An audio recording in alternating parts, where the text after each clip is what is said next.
हैं शिवांश पाठक, लक्की पाठक, अपूर्व पाठक, इन तीनों ने फायरिंग करी है। मेरे पास सीसीटीवी फुटेज है, पूरी गोलियां चलाते पर उसका वो आ रहा है, सब कुछ है मेरे पास, पूरा प्रूफ है। कोतवाली सिविल लाइन क्षेत्र में 25 जनवरी को दो पक्षों में विवाद हुआ था, जिसमें फायरिंग की घटना भी घटित हुई थी।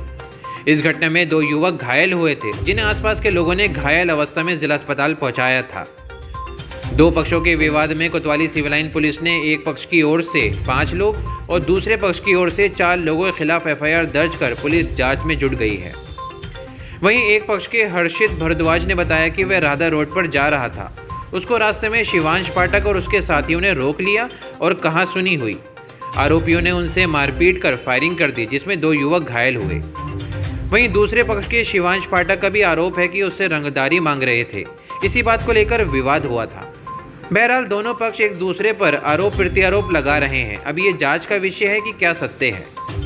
राधा रोड से वापस गन्ना मिल की तरफ जा रहा था। गन्ना मिल में हमारे पंकज भाई रहते हैं, हम उनसे मिलने जा रहे थे। इतने में धनंजय पाठक का लड़का शिवांश पाठक हमें बीच चौराहे पे मिल गया, गन्ना मिल के मोड़ पे। वो हम मिल के हमसे गाला गलूची करने लगा। पहले हम 1-2 लड़के थे, वो मेरे साथ वाले सारे भाग गए।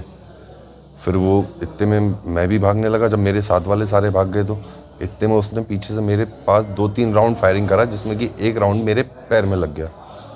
फिर उसके बाद मैं सारी व्यवस्था में यहाँ आ गया। कितने लोग घायल हुए इसमें 2 लोग घायल हुए। ये गोलीकांड राधा रोड पे, ये जो है अपना क्या नाम है, टायर वाले, जेके टायर वाले से आकर धनंजय पाठक है, रामपुर का दबंग आदमी, जिसके 3 पुत्र हैं, शिवांश पाठक, लक्की पाठक, अपूर्व पाठक। इन तीनों ने फायरिंग करी है। मेरे पास सीसीटीवी फुटेज है, पूरी गोलियां चलाते पर उसका वो आ रहा है, सब कुछ है मेरे पास, पूरा प्रूफ है।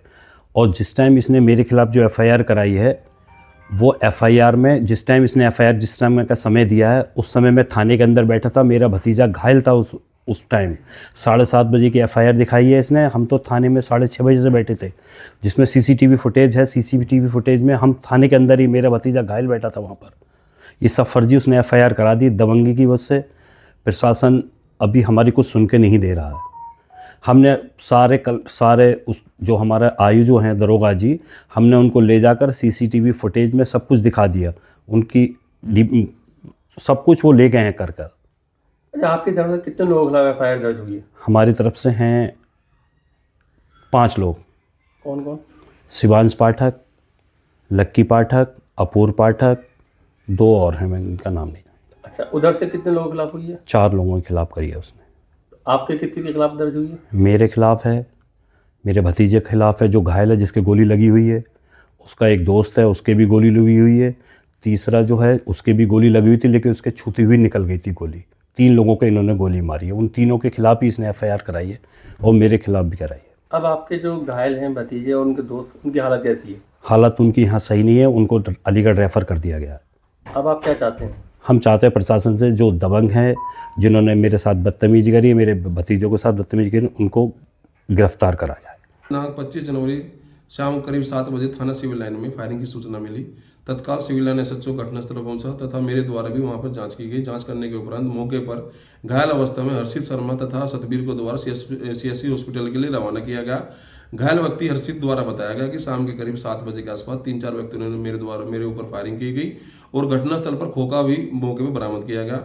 मेरे द्वारा आसपास के सीसीटीवी कैमरे तथा आसपास के लोगों से पूछताछ की गई। पूछताछ करने के उपरांत गोली का चलना स्पष्ट नहीं पाया गया तथा मौके पर एफएसएल की टीम भी बुलाई गई। एफएसएल की टीम बुलाने के उपरांत गहनता से जांच की जा रही है। गहनता से जांच करने के बाद जिसके द्वारा घटना की गई उसके खिलाफ भी कड़ी से कड़ी कार्रवाई की जाएगी।